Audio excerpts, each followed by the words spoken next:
Hey there, everybody, and welcome back to the Growing Band Director podcast. My name is Kyle Smith, and joining me is my friend and colleague Jeff Smith. Our mission is to share practical advice and explore topics that will help every band director, no matter your experience level, as well as music education students who are working to join us in the coming years. Together, we will discuss many aspects of a well-rounded band program, but most importantly, we will discuss concepts that help us all improve our own programs each and every day. Always remember the famous quote by Ray Kroc, "When you're green, you're growing, and when you're right, you rot." Let's get started.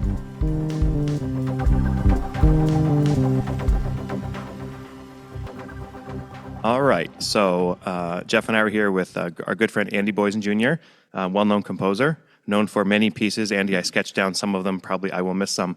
Am I correct that some of your more popular pieces are "I Am," "Conversations with the Night," "Song for Lindsay," Kirkpatrick Fanfare? Is that kind of... That's hitting them, yeah. Wow, I did my homework. Those are the big ones. Tricycle. Yeah. I mean, the ones that played the most. Yeah. So can we talk about Tim Miles for a second? So again, Tim Miles always asks, why is Tricycle not in 3/4, but it's in 5/4? So can you give us the quick Tricycle reasoning for that? Which is a very fair point, right? Why did I put it? Okay, so it's one of those where I wrote the piece first, and then I had to come up with a title afterward. So the piece was in 5. It was what it was musically. But the idea of the piece is about these 3 middle schools that had never been in a district together before, and they kind of like redrew the district lines. And so these schools were all together now for the first time. So they did a bunch of activities like around their new district, like, sports things and art things and this and that. And so the music one was they put all 3 of the bands together and did this big thing, and I wrote a piece. So the idea of the piece is like, here's one theme, here's another theme, here's another theme, one for each school. And then at the end, they all come together and work together. And then I was like, well, I don't know what to call this thing. But it's kind of light and fun and happy. And I don't want to say naive, but, it's just simple in some ways. And so I was like, well, what's light and fun and has 3 things that are all kind of working together? Mm-hmm. Well, 3 wheels of a tricycle. There you go. And then, there you go. And then, and I didn't think about it at the time. And then I literally almost every time I do it, you ask a kid for questions, and the first question, why is it in 5? Yeah. Well, you got 3 wheels and 2 pedals, so there's 5. That's my new answer. That will be my new answer to that question. Thank you, Jeff. And that's in C major, right? C major? Yeah. And that's listed as a 3. Am I correct? 2.5, 3? Yeah, it's listed as a 3. I always feel like it's a little harder than it seems. It may be. The ranges are super playable, like super playable. And so the challenge is the rhythmic challenge. And so I guess I've always felt in my mind, like, I can teach a rhythm, Mm-hmm. Can't make a kid play a 5th higher than they can play yet. Mm-hmm. So especially since there's a bunch of them that repeat. So you could, here's the 5 main rhythms, and we'll all learn them together, and now we all got it, Yeah. But yeah, it has some little tricky moments. But I did have a friend of mine who was one of the band directors at one of these schools, and he was like, "This is not a middle school piece, blah, blah, blah. Nobody will ever play with this with their middle school band. What were you thinking?" Like, he's kind of scolded me for it at the time. And actually, it gets played by middle schools everywhere. So yeah. So what are some things? So we're going to do this short segment on some pieces that are playable by middle school. I wrote down some notes of things that are cool about your music and why I enjoy playing your music. So I'm going to list some off. Let's see how this goes. Right. Let's see. First of all, the horn parts are usually great, right? Because you're a French horn player in a past life. So I like how you tend to take the marimba and have that keep the beat. It almost serves as a function of a snare drum, sort of. That happens a lot. I like how the percussionists are asked to play multiple instruments. In fact, the going between pieces, you can tell you actually plan that. How do you do that? Like, do you go into the UNH percussion studio and set everything up, or do you just kind of wing it? You mean can you make it from this to that in time, sort of thing? Right.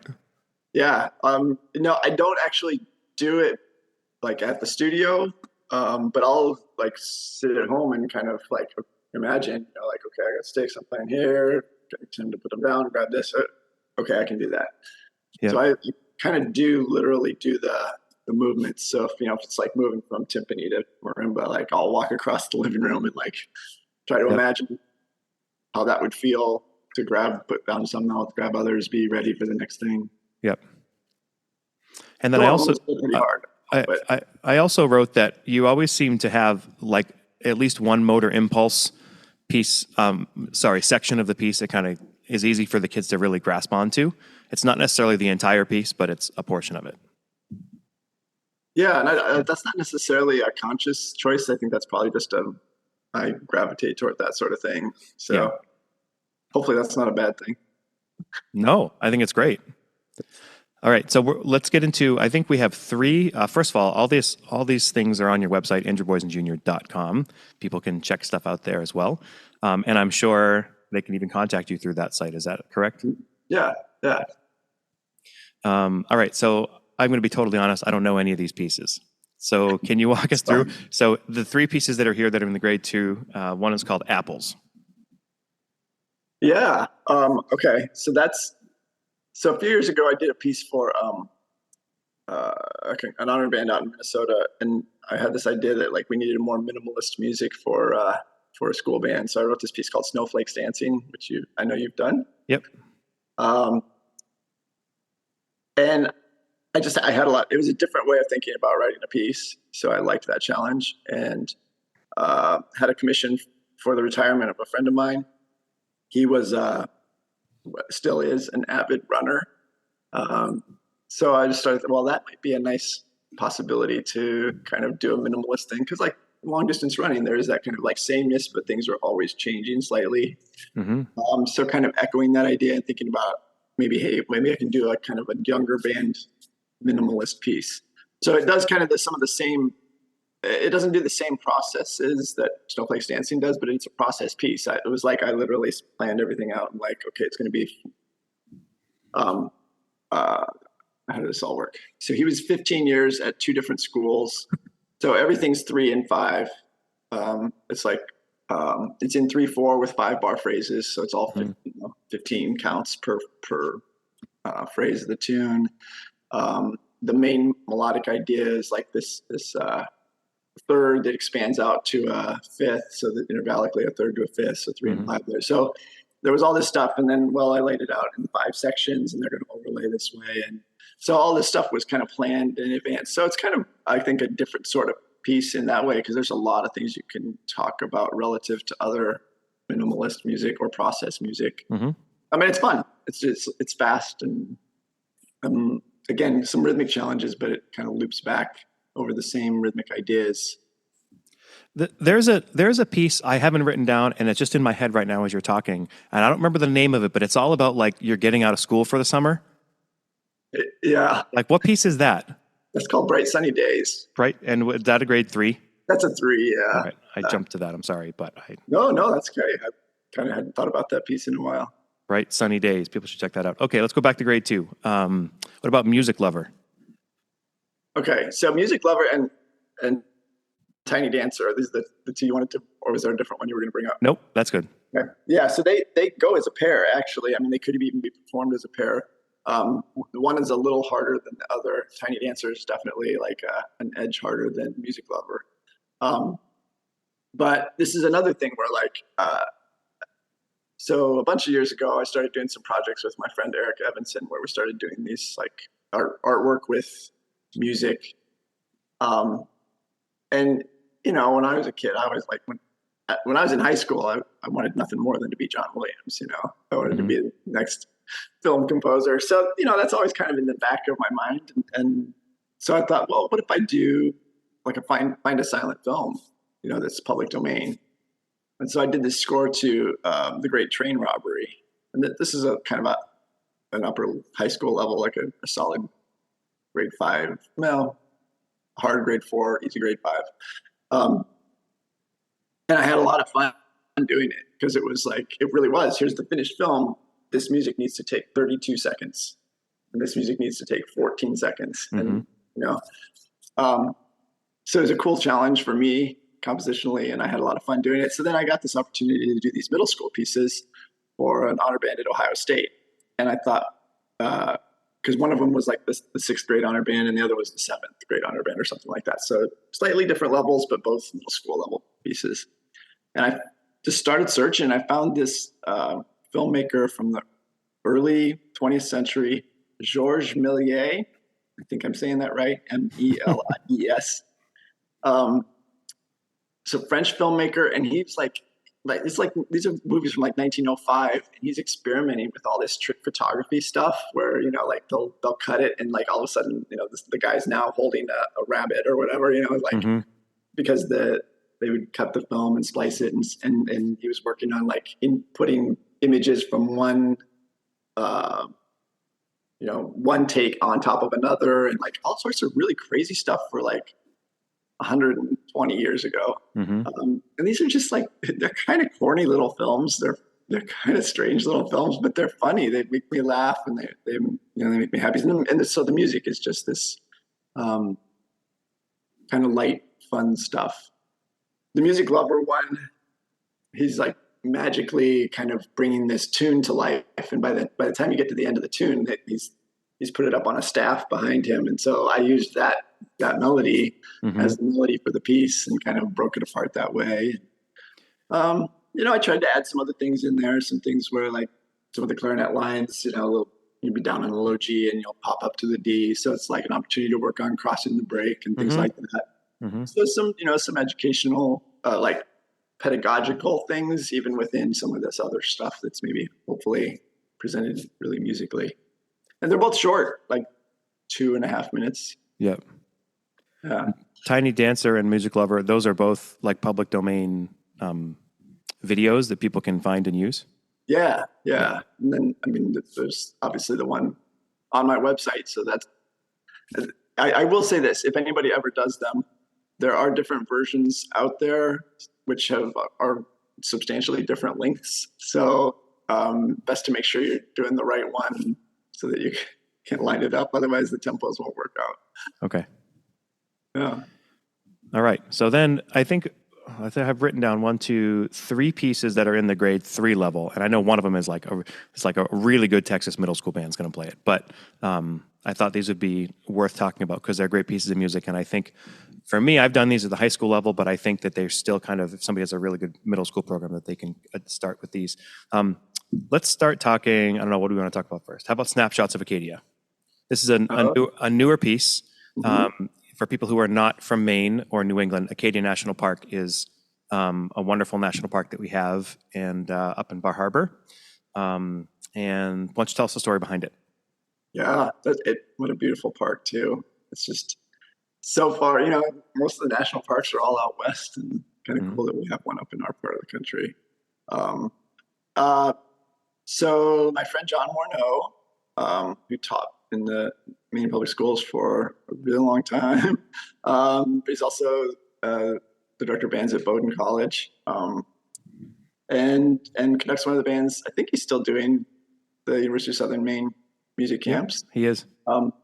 And he's every few years he'll commission a piece for the group at the summer camp. So he asked me to do a piece for them, which was really cool. It was fun to do that.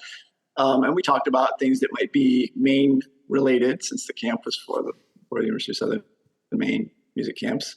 And he and his son had just, or I don't think it was earlier that year, maybe gone up and hiked in Acadia, and they had a bunch of photos. And so I just went through the photos and I found a few that I just thought were stunning, because there were several. And the idea is that you would hopefully project those photos with each of the 4 movements of the piece. So it's kind of a big piece in some ways for a younger band to tackle. It's one of those, I think a lot of the technical stuff falls pretty nicely in middle school, but just as a whole, it can be a lot. I think there's a lot of musical things and a lot of exposed things that would maybe a high school might do. Might have a good time with it too. I think you did it with one of your groups. I did. Yeah. Yeah. And all the, all the musical material is Acadia. I just took that ACADIA. I took the I, and you say E when you say it, Acadia. So it's ACADIA. ADA. There's all the melodic and harmonic and all that kind of stuff, material for the movements. And so I kind of use that as the basis of the piece. And you have that listed on the website too, in the program notes, so people can see that if they're reading about it too. Yeah, I forgot it. Yeah. Thank you. I forgot I did that. And I think I had that listed as a 2 for a while because that was the intention. But I actually, it was you and I talking after you were. I was like, oh, he's right. So now it's a 3 in my. But a lot of it is a 2. It's like, a couple players maybe are like upper clarinets. I think near the 4th movement, that's a harder spot. But a lot of it is really not very hard. It stays in the staff for trumpets. So the four movements are bass, harbor, headlight. I love the chime part on that. That's really cool.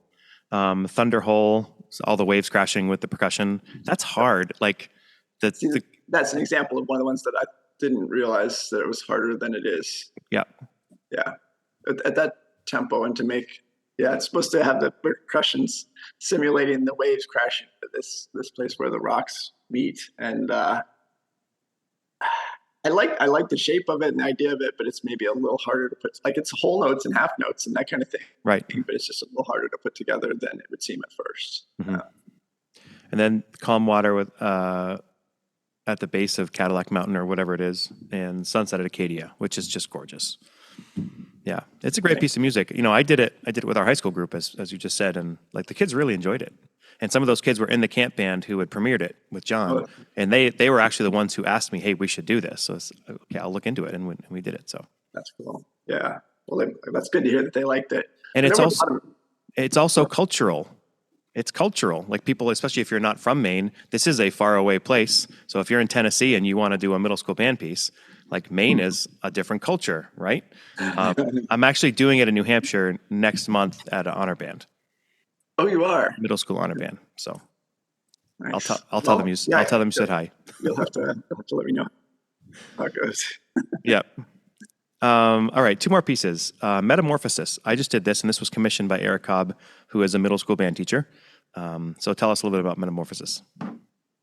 Yeah, that was a cool project. I mean, Eric's one of our grads from right before I came to UNH, but he's like the executive director of the State Educator Association. I mean, he's just a fantastic teacher, and his students love him, and he just does great work. So he asked me to write a piece, and he doesn't live very far away. So the cool thing is I was able to go down and meet with the kids, and he had them all contribute ideas for what the piece could be. Like the whole band had to. I don't even remember. He might have made them write like a short paper about what it could be. But in the end, we came up with this huge list of here's ideas, and then the kids all voted, and it got down to 2 ideas that were very different. And one of the ideas had to do with the Challenger disaster, because of course Krista McAuliffe, who was the teacher on that shuttle, was a New Hampshire teacher. So there was a New Hampshire connection there. And I figured the dramatic nature of that would be what they would choose. But they actually all voted pretty overwhelmingly for the life cycle of a butterfly, which is unexpected. And I thought, well, okay, what am I going to do with this?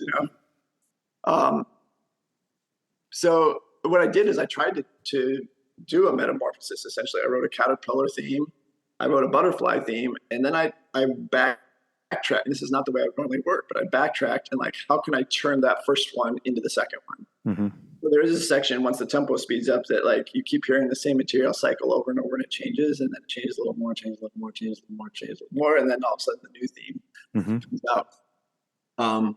It's maybe the caterpillar theme is maybe a little too pretty for an actual caterpillar. I don't know. It's kind of a sweet little slow theme, but that was the idea, and I liked the idea honestly of just the metamorphosis in all of us and all of our lives and how we grow and change and that sort of thing, which seemed particularly important for kind of that middle school age, but I mean, really true for all of us. So I kind of liked to take a step back and think about it beyond just the life cycle of a butterfly.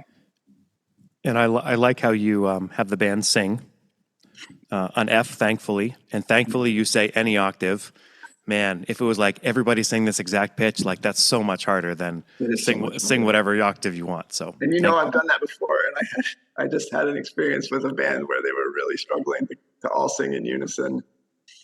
It's a big ask. Yeah. Yeah. And then, and that's a really good piece. I've done it twice now to do when you have a strong flute player. Because it goes down to low C, right? Yeah. Flute solo. It finishes up high and soft. Mm-hmm. It's not an easy solo. The solo is the only thing that's like that's the hardest thing in the piece. Yeah. Sure. Yeah, and if you can play 47 to 65, then you can play the piece. Right. That's the panic moment for me. Yeah. Before we get to the last one, Jeff, you're having Andy come in and work with your Stratford Wind Symphony next week, right? Tell us a little bit about that. Yes, he is. Yeah, he's going to be doing Kirkpatrick Fanfare, and then All the Pretty Little Horses. Oh, that's a great piece. Old Ben's Farm. And I got to tell you, last night when we were rehearsing Old Ben's Farm, they had tons of questions. They said, well, how's this a cryptograph? And I said, I'll let him explain it next week. All right. I will have to go review my notes on that.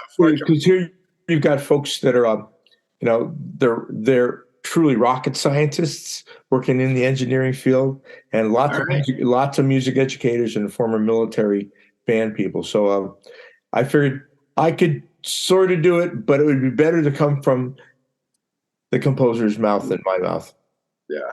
Yeah. No, but that in itself, Old Ben's Farm, is a really accessible piece for like an 8th grade band, because even if you look at the clarinet licks, when you go from the low E and you go all the way up to the D and everything, totally accessible. The D is going to be a stretch, but for the most part, the only thing that's really the stretch there is getting them up to the tempo you want them to be at. But from a learning standpoint, Old Ben's Farm is really a good learning piece for like an advanced 8th grade band or an 8th grade honors band. Cool. And Pretty Little Horses, it gets middle school kids to sing. The big thing there, once again, is the flute part. And you need a great flute player. Kirkpatrick's a bit of a stretch. That one, they'd have to push themselves a little bit for it. All the Little Pretty Horses. Do you remember what my wife Crystal said when she heard the piece first? She's like, it sounds like Andy Boysen and Lord of the Rings put together. Oh, she never told me that. Yeah, some of the harmonies that you use, she really thinks. That's really funny. Yeah, it's a great piece, and the singing at the end is awesome. That's a little bit more advanced to me. I think that's a grade 4, right? It's a strong 4, but the piece as a whole for sure is. You mean the 3 movements? Yeah. Yeah. 3 movements, but by itself, I think a good 8th grade band could handle it. Yeah, but you need a really good French horn section. They go up to high G and they're not with the altos. Yeah. Yeah, but I don't know. I think it comes down to the whole thing. What middle school, each state, like a Texas middle school, is a little bit different level than a Connecticut middle school or a New York State middle school or a Massachusetts New York middle school, etc. So I think you got to just judge it based on what your typified middle school program is. I'll run it by my wife, and she'll say that you're crazy.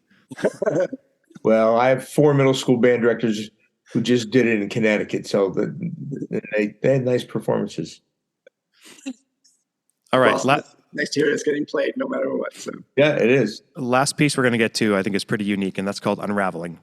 And what I think is cool about Unraveling, for people who are going to do it, put your best percussionist on the snare drum, period. Gosh. Right? Okay. Because the entire piece is supposed to accelerando from beat 1 to all the way through the end. Yeah. And so tell us a little bit about that, the connection between Ravel and Unraveling and Bolero and all the things. Yeah.